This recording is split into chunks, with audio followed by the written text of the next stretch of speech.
I guess not every hot dog is made for everybody.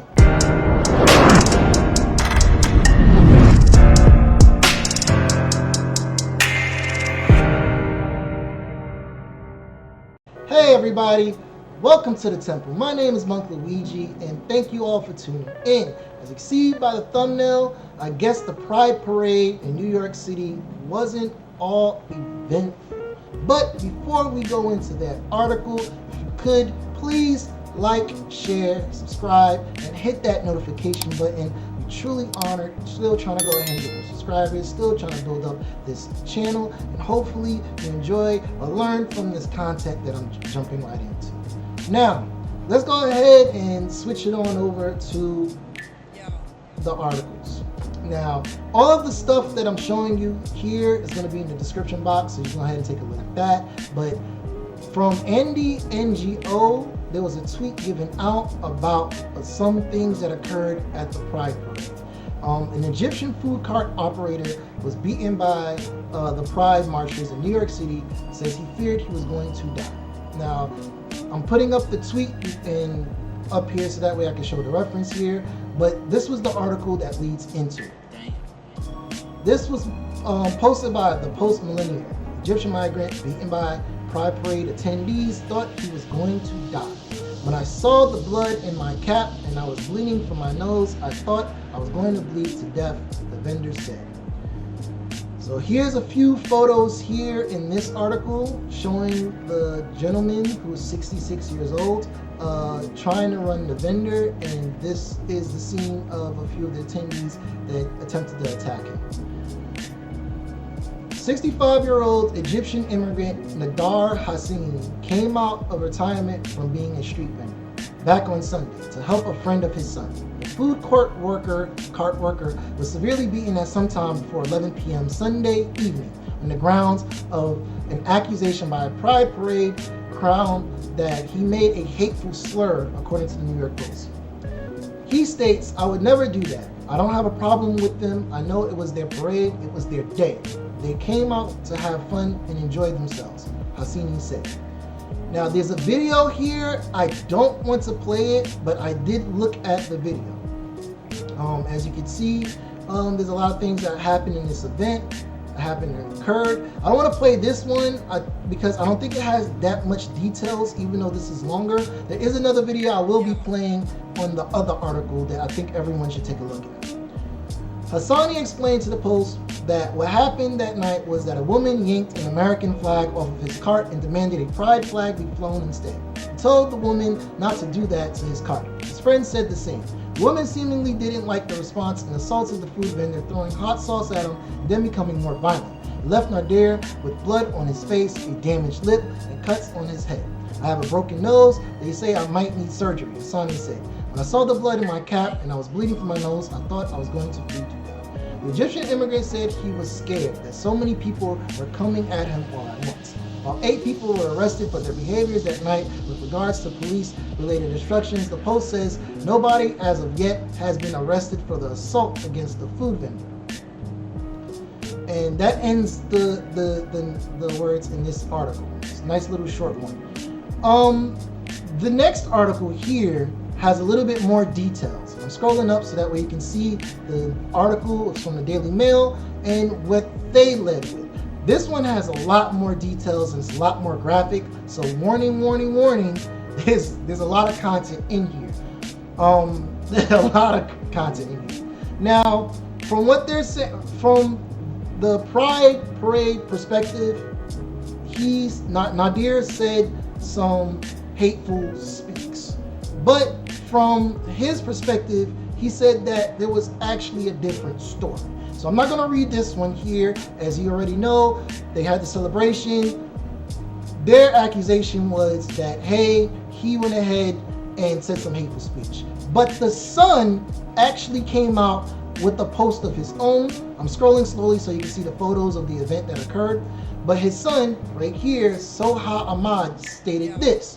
"Last night, my father was helping his friend on a hot dog cart in Washington Square Park in New York City. He was violently attacked by the LGBT community He was punched, thrown, and had glass bottles thrown at his head. His nose broken and knee surgery. All of this was because 2 people from the community wanted 2 hot dogs for $2. My father told them he couldn't give it to them for that price. They started being chaotic. He started recording them for evidence. They took the flag down and started cursing. He's being accused of saying anti-hate speech comments when he doesn't even speak English. He speaks enough to work to put food on the table of his family. It is crazy to me that a gathering that is supposed to be about peace and love turns into such violence. And to make it worse, these so-called peaceful people are making up lies about my dad to justify their disgusting behavior.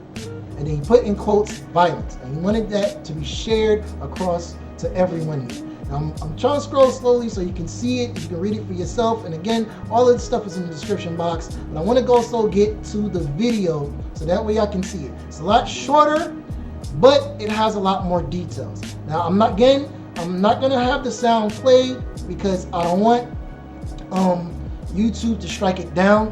However, if you go to this article in the Daily Mail and you scroll down like I did, you'll get to this video and you can hear it for yourself. And I'm just going to show what they have as their evidence. So this is what occurred. This happened at the event. Again, trying to keep the sound down. However, from both of these videos, because you can go look at both of them in the article, I didn't hear any hate speech spoken to the Pride parades in any form, shape, or way. I didn't hear it. I didn't see anything indicating any physical signs of hate towards their parade or towards the people that was there. So it's interesting, and as you can see, all of this stuff happened. The police were out there, thank God, to try to keep him alive and keep him safe. There was more riots. There was people that were getting angry. This was just the start of the parade. And I'm gonna scroll through a few more photos because after everything somewhat simmered down, they started celebrating, they started to relax, things started to chill. Granted, it's not showing it right now, but after the police came in, trying to arrest people in Washington Square Park, things started to calm down. Things got to what they consider normal, and then they started to celebrate with more respect and love. Now, I find this interesting because, as they say, there are 2 sides to every story. And my thoughts on this is, 1, everyone should keep their hands to themselves, okay? As I first initially read these articles and I first started doing an investigation into this, I just found that everything could have been easily resolved without having the police jump in, without having all this chaos and stuff occur, by everyone keeping their hands to themselves. Whether or not someone on one side, they said that he said some hateful stuff, well, in my perspective, in my opinion, if he said something that was disrespectful towards their community, they didn't have to retaliate with their hands. They could have just went ahead and boycotted getting any goods or food goods from his services. Pretty much making it a waste of time for him to come out there in the first place. So if they would have did that, that would have been a better resolve towards the issue of him saying some hateful words towards that community. Also, if they wanted to take it a step further with whatever video evidence that they had, they could have got his vendor's license number and then took it to the Bureau of Labor and then got him suspended from ever serving any types of foods and goods at any function in New York City, effectively ending his career and making sure he stayed on permanent retirement. So I think that would have been a better resolution than throwing hands. Now I know that things get heated, I know that people get upset, I know that people get angry because of certain words or statements said. However, if I was in his position and I was running that business and I was getting attacked, I would have retaliated and I would have had some way or form or shape of defending myself.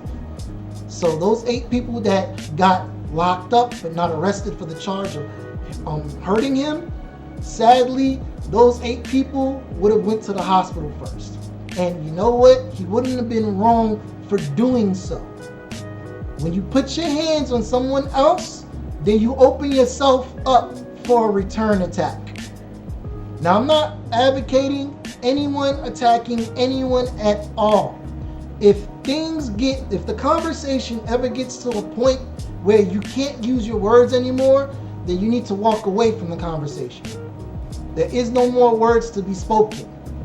Now, on his side, he states that these individuals from the community were trying to go ahead and extort hot dogs for a cheaper price. And sadly, that's not how business works at all. The price that you have to pay is the price that you pay for the goods. If you can't afford that, or you don't have the money, or you can't get your group to pay for that, then don't buy the goods. Walk off. I'm pretty sure there was people barbecuing or cooking other stuff, or there was other food sources, and regardless, something like this shouldn't have happened for y'all event. And I kind of find it funny because earlier in the year, and I'm gonna switch to it, the community wanted to ban the police from being in that parade, being affiliated with it in any form, shape, or way. And I kind of find it funny, if it wasn't for the police, this guy could have been seriously injured. It shouldn't have came to this position. It shouldn't have came to this resolution. It shouldn't have happened at all. So I wouldn't have been upset if he would have injured y'all in the same vernacular. And then all of a sudden y'all would have came out with, oh my gosh, he was being a diss or hateful or whatever other words you want to use to categorize the brutality you gave this man. Because from the photos that I just showed, it's surprising that he actually survived that, because he was getting beat. So that's just my thoughts on that. But hey, maybe I'm off base. Maybe if someone says something that's truly disrespectful, you go straight to your hands. Maybe if someone is not having the pride flag up on their cart, they shouldn't be at the event. Granted, I didn't see anything that said that had to be a stipulation that they can't have the American flag, but it has to be the pride flag. But hey, maybe you're supposed to do that. Maybe people can't have pride for America that also represents everyone in the country. Or maybe I'm knocking this one out of the park. Maybe people shouldn't put their hands on each other. Maybe people should just either have the discussion, or if it gets too heated, they walk away. Either or, please leave your comments below. Like, share, subscribe again. Also, take a look at the description and read these articles for yourself. It's kind of sad that another parade that happened this year had to end in such disarray. Well, begin in such a disarray. But it ended peacefully, thank God. Either way, thank you all for coming to the temple. My name is Monk Luigi, and this L is for you.